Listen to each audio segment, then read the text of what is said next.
There's no fight yet, but I'm very confident the fight happens. And AJ's not that guy that's going to get in the ring and start screaming and shouting when there's no contracts on. I mean, he's called him out in front of all these people, so the ball is well and truly in AJ's court. AJ at the end, we might have to might have to stay here a sec. AJ at the end said, I've been calling for you for 10 years, it's been me that's been chasing you. Well, then let's do it now then. 10 years is gone, let's talk about today. What did you just see? Tyson called him out. There AJ didn't get up in the ring, why do you think that is? I don't know, you've got to ask him that, it doesn't matter. What he needs to do is get in the ring with him next. Anthony Joshua's opening response. After Tyson Fury calls him out, AJ replies with quiet confidence, explaining he doesn't chase hype or drama the way Tyson Fury usually does. He makes it obvious he's locked in on a real competition, not attention-driven callouts. Joshua's words imply Fury leans more toward talking than delivering, while AJ remains composed, professional, and prepared for any opponent. States he's not hurrying back into the ring, especially after handling serious personal matters lately. He mentions he's still focused and not ducking anyone, but has to be completely ready before stepping into major fights. AJ keeps things calm and professional, making it known his return will come only when he's 100% ready mentally and physically. Then makes it obvious that Anthony Joshua doesn't engage with hype without an official contract, keeping everything strictly professional. He believes the Tyson Fury bout will eventually take place, showing solid confidence behind closed doors. However, AJ isn't interested in face-offs or drama unless everything is confirmed, proving he values structure and business far more than public call-out theatrics. Sign a contract, it's not really AJ's style because it doesn't really matter till it's all ready to go. I believe it will happen, very confident of that. But yeah, that's all I can say. Was Joshua considering getting in the ring at all? He's not into it if the fight's not done. Frank Warren confirms Tyson Fury is completely signed and ready, placing the decision entirely in Anthony Joshua's hands. He describes Fury's call-out as clever promotion rather than disorder, especially with AJ sitting in the audience. Warren makes it clear the bout now depends on whether Joshua agrees or not, and says the boxing world will soon receive a definite answer. It's up to him. Tyson's signed, he's up for it, and he's ready to go. When it comes to call-outs, that was quite an epic call-out by Tyson Fury. What did you make of it? But AJ's here. I mean, he's come to watch it, and that's an appropriate moment to do that. This is called promotion. That's what it's all about. And Tyson called him out, and he either wants to do it or he don't want to do it. So one way or another, we'll find out very soon. Tyson Fury delivers a strong statement, insisting he only cares about Anthony Joshua next and would walk away from boxing if the fight doesn't happen. He brushes off all other contenders, rankings, and belts, focusing entirely on AJ.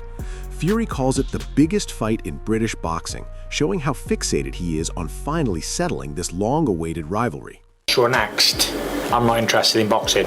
I'll eat 1,000 Easter eggs, go up to 35 stone, I'm out. I'm not interested. It's either him or I'm gone again. I'm not interested at all. I'm not interested in up-and-comers. I'm not interested in someone trying to prove a point over me. I don't care. I don't care about rankings. I don't care about belts. I only care now about AJ. That fight. That's the Frank Warren drives the message that the time for talking is finished and now it's about action. He asks why Anthony Joshua didn't step inside the ring after Tyson Fury's call-out, but avoids offering a direct answer, saying only AJ knows the reason. Warren maintains the demand for this fight is huge and unavoidable, emphasizing that fans across boxing all want it next. In his view, delaying it any longer makes no sense, and the sport is simply waiting for both fighters to finally agree. What did you just see? Tyson called him out. There AJ didn't get up in the ring, why do you think that is? I don't know, you've got to ask him that. It doesn't matter. What he needs to do is get in the ring with him next. That's what everybody wants to see. Did you hear everybody? They all want to see the fight. We want to see the fight. The whole nation wants to see the fight. Was it true that the fight was done when we heard the Dublin rumours, or? I can't go into that. Okay, look, very quickly, Frank, what happens? Oh my God, watch the step. I'll be the performing seal. What happens when Tyson Fury and Anthony Joshua do get in the ring? I think the whole thing will be the Shane Fury explains how the perception of the fight has shifted over time, saying it was once strongly in Tyson Fury's favor but is now far more evenly matched. He believes both fighters have gotten older, making the matchup much closer than it once was. Shane still slightly favors Tyson, but admits it is a very tight contest that could go either way depending on who is declined less. His breakdown shows how time has introduced uncertainty and made the fight even more compelling. 5 or 6 years ago, or 4 or 5 years ago, however long it would have been, it'd have been 75-25 Tyson. Now it evens up. The odds has evened up. I reckon I'd favour Tyson, but it's a close one. Both men's aged. It's just who's aged most. You know what I mean? Tommy Fury criticizes Anthony Joshua for not instantly accepting the challenge, suggesting he made a simple decision more complicated. He believes Tyson Fury has already made his intentions clear and is fully prepared to fight, placing the pressure entirely on AJ.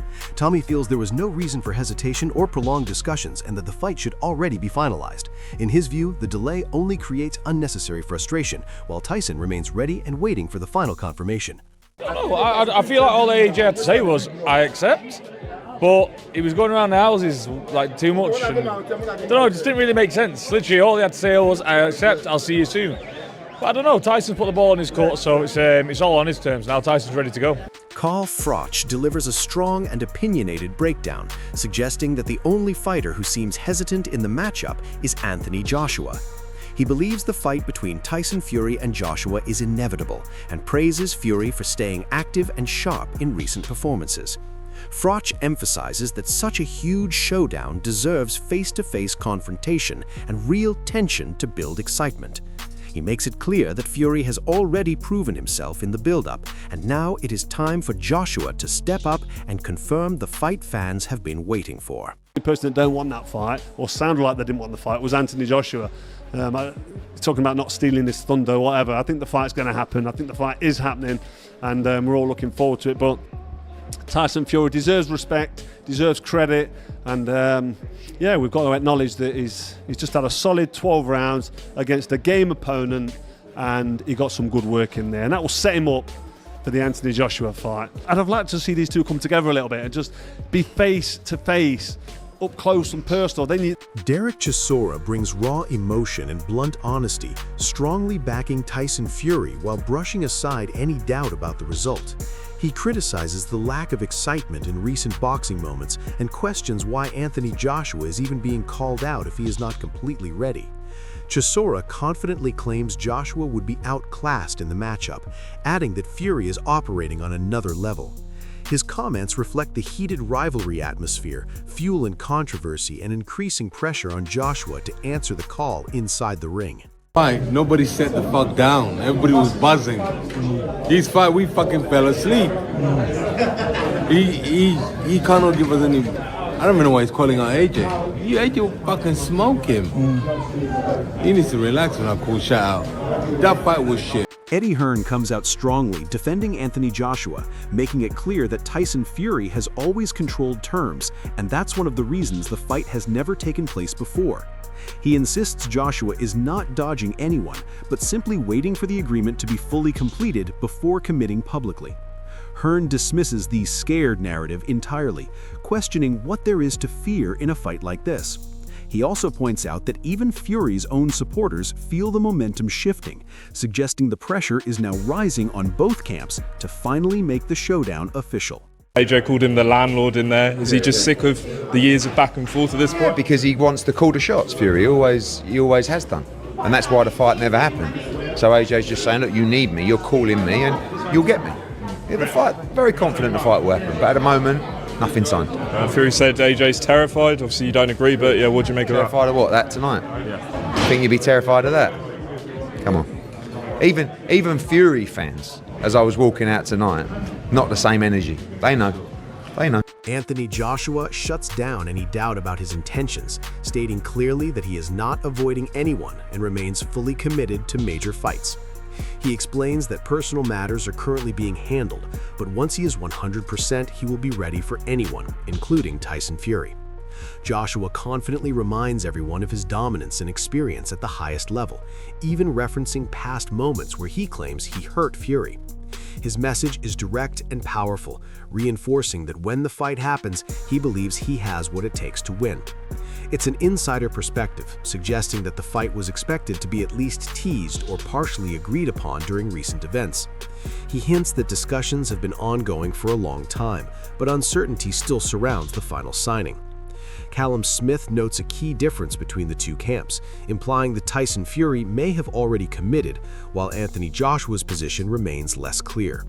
His comments reflect the ongoing uncertainty and buildup, showing that despite all the hype, the fight is still not officially locked in. Would be certainly teased, if not agreed, in the ring afterwards for September. That's what I've been hearing.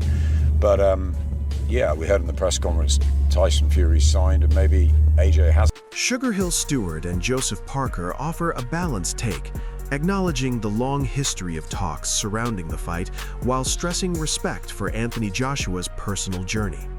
They agree that a face-off would have boosted excitement, but also recognize that Joshua may need time before making a final decision. Sugar Hill especially emphasizes patience, suggesting that when Joshua is ready, he will respond in his own time. Their comments add a more respectful tone to the debate, contrasting with the aggressive buildup and highlighting the human side behind the rivalry. Wait for it to happen. I mean, it's been talked about for the last 10 years, and Tyson said what he said tonight and gave him the opportunity to answer back. I'm not sure why. It would have been nice to see them in the ring to face off, you know. So I guess as fighters, it would have been nice just to say yes. Or say yes, yeah. But listen, Anthony Joshua's been through something, and you know that has to be respected as well. When he feels like he's ready, then he'll say something, you know, hopefully or whatever. Or if he doesn't, he doesn't. I mean, it's just life. But.